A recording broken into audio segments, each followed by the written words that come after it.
Baiklah, pada saat ini kami kelompok 1 akan melaksanakan coaching kasus 3. Rekan Anda bercerita jika dia baru saja mendapatkan teguran dari kepala sekolah yang menerima laporan dari pengawas sekolah yang melakukan supervisi saat dia mengajar. Pengawas sekolah yang melakukan supervisi tampak keberatan ketika rekan Anda mengajar tanpa buku teks. Rekan Anda mengajar dengan memanfaatkan sumber-sumber belajar lain. Ketika diingatkan pengawas tersebut, rekan Anda menyampaikan jika ia tetap mengacu pada kurikulum, walaupun tidak menggunakan buku teks. Pengawas tersebut tampaknya tersinggung dan memberikan laporan tentang hal itu kepada kepala sekolah. Bagaimana Anda menyikapinya? Alur cerita, suatu hari ketika akan masuk kelas, saya dihampiri rekan kerja yang mau menyampaikan masalah yang dirasakannya. Selamat pagi, Bu. Pagi, Bu. Selamat pagi, Bu. Pagi, Bu. Bagaimana kabarnya? Baik. Bagaimana kabarnya? Baik, Bu. Bu, kemarin mengatakan ada sesuatu yang akan diceritakan. Ada cerita apa? Begini, Bu. Saya sudah disupervisi oleh pengawas. Setelah disupervisi, saya kena teguran dari pengawas. Kenapa saya mengajar tidak menggunakan buku teks? Padahal saya mengajar mengenai pengamatan lingkungan.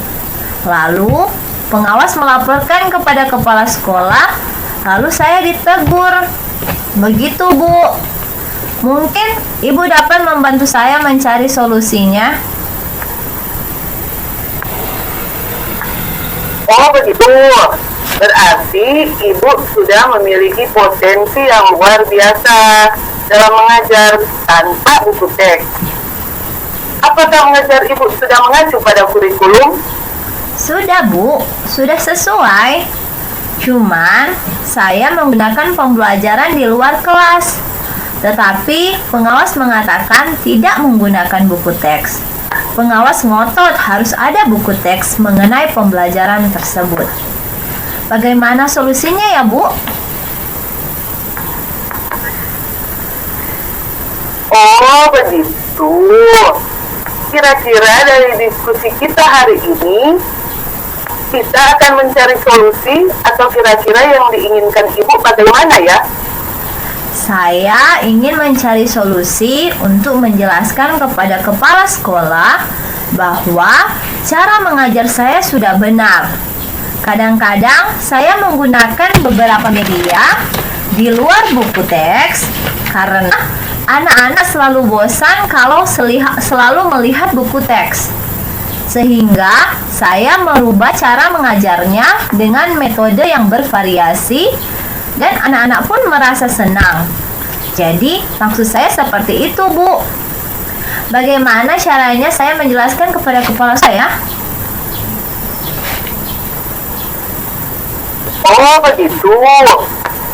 Jadi yang diharapkan nanti, Ibu bisa menemukan solusi dari masalah ini.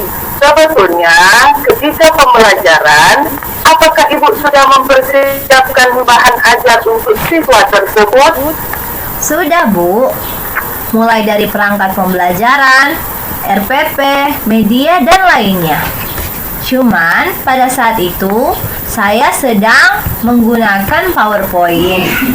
Kemudian, setelah itu, anak-anak melakukan pengamatan di luar kelas. Kemudian, saya merespon pertanyaan dan jawaban siswa. Masalahnya, waktu itu tidak memegang buku teks. Seperti itu, Bu. Padahal sudah bagus ya, Bu. Ibu telah memanfaatkan lingkungan. Lalu Ibu sudah mengembangkan potensi yang dimiliki Ibu. Nah, kemudian ketika mengajar tanpa buku teks, ada kendala atau bagaimana? Kemarin dalam mengajar tidak ada kendala. Bahkan sebelum saya mengajar, saya sudah siapkan terlebih dahulu semua yang akan saya gunakan saat mengajar. Saya buat dalam PowerPoint supaya anak-anak tertarik.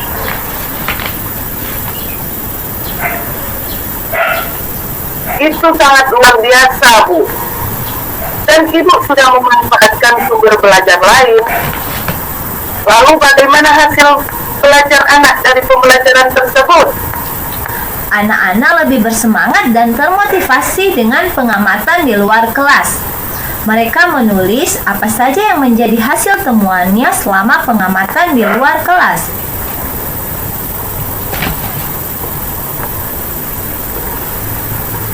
Jadi, intinya hasil anak-anak menjadi lebih baik dan perasaan anak-anak menjadi senang. Iya, Bu. Anak-anak lebih suka. Jadi, secara tidak langsung, kompetensi sosial emosional terlihat.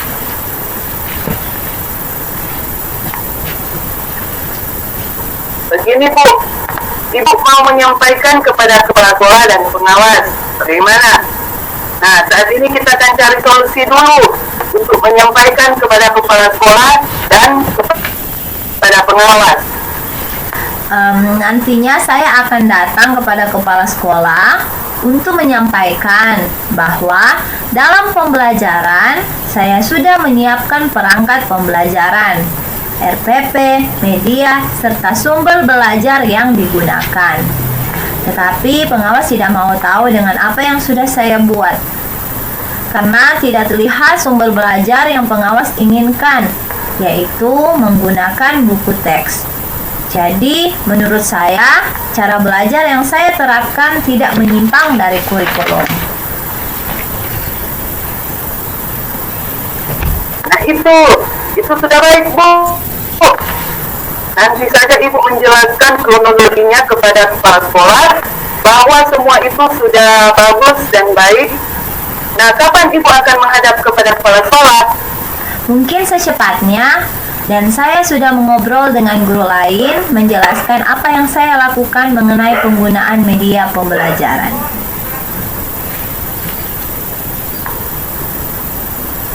Bagaimana jika pengawas hanya menginginkan pembelajaran Ibu harus ada buku teks? Apa yang Ibu lakukan?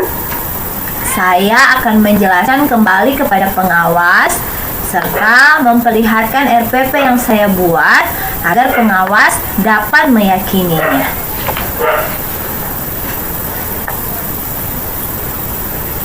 Ya, bagus.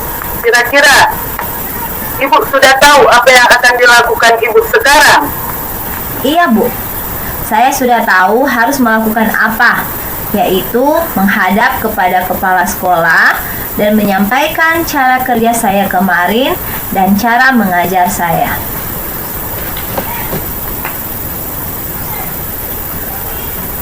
Ya, Bu, nantinya jangan lupa hasil belajar anak-anak harus dilampirkan sebagai pendukung bahwa pembelajaran dengan sumber lainnya bisa meningkatkan prestasi siswa. Ya, Bu, saya sudah mempersiapkannya.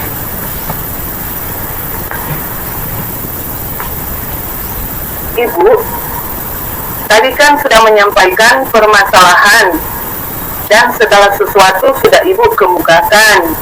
Nah, komitmen apa yang akan Ibu bangun dalam pelaksanaan rencana yang Ibu susun? Apa, Bu? Begini, Bu, saya ingin dukungan dari teman sejawat, sekaligus saya ingin meluruskan permasalahan ini kepada rekan guru, supaya tidak menjadi miskomunikasi. Saya juga butuh motivasi bahwa apa yang sudah saya lakukan tidak salah. Kemudian, kepala sekolah bisa menyampaikannya kepada pengawas. Atau, saya akan berkonsultasi kembali dengan pengawas demi peningkatan belajar murid.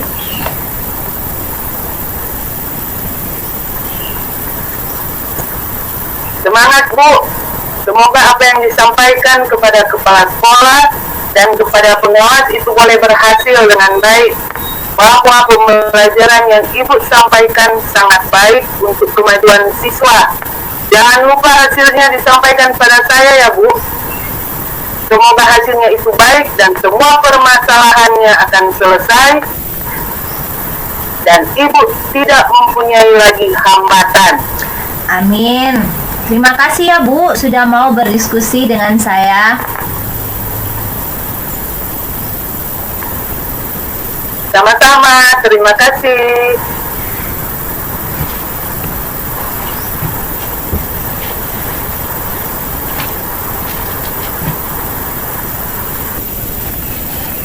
Saya demikian amat. Ya, demikian coaching kasus 3.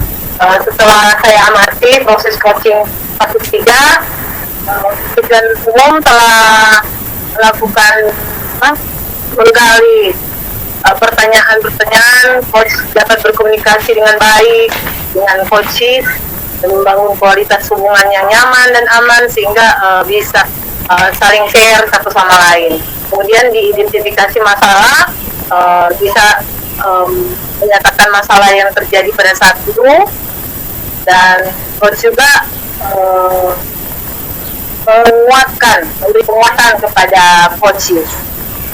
Dan rencana aksi antara coach dan coaches, ada pertanyaan serta umpan balik baik dari coach kepada coaches. Kemudian terakhir yaitu tanggung jawab di mana coaches menuntun membimbing coach dalam menyelesaikan permasalahan dengan pertanyaan serta merefleksikan, mendengar, memberi pemahaman, komitmen, juga tantangan apa yang harus dilakukan oleh coaches nantinya, sehingga pada akhirnya dia bisa menyelesaikan permasalahan yang terjadi antara guru tersebut dengan pengawas sekolah. Terima kasih. Inilah pengamatan saya pada kasus 3.